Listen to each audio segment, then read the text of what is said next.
And in the event of security threats in the northeast and other forms of humanitarian emergencies across Nigeria, the Ministry of Health has organized a national discourse tagged Nigeria Health Humanitarian Response Dialogue.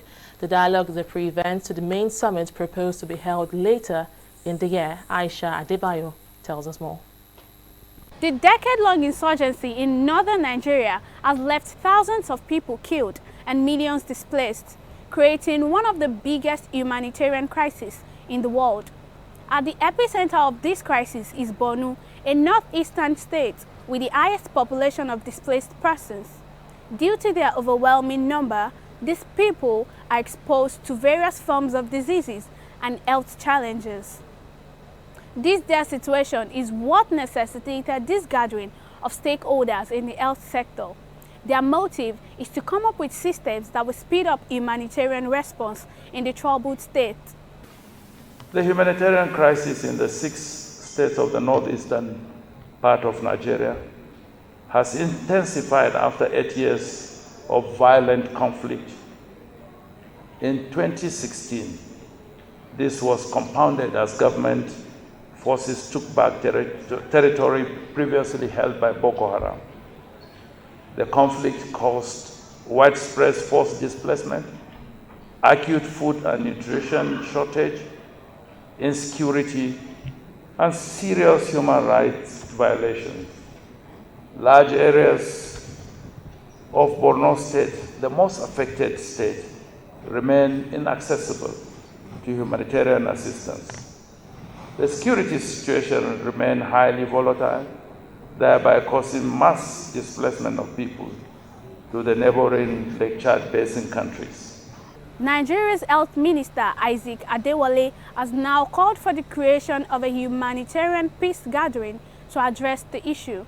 This dialogue, therefore, has been conceived for us to arrive at a consensus for the best modalities towards developing a systematic approach, as well as to provide deliberate next steps for the contextualization of the humanitarian development nexus into the Nigerian humanitarian response architecture.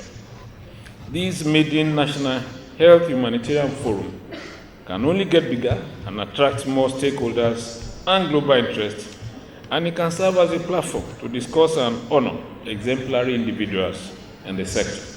That is why I suggest that as part of strengthening our intervention and consolidating on these sacrifices made, I wish to call for the establishment of a humanitarian peace garden to serve as a designated area for humanitarians in the health sector, as well as a place for us to commemorate and honor our colleagues who have paid the ultimate sacrifice in this sector.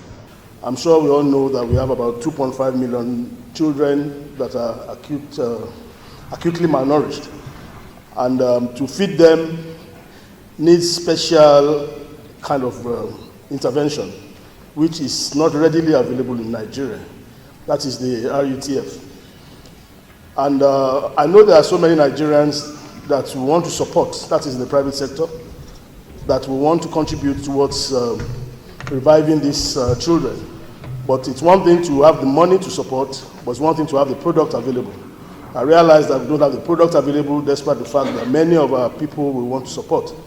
You can see the number of Indomie noodles that they buy whenever they want to do any support to children.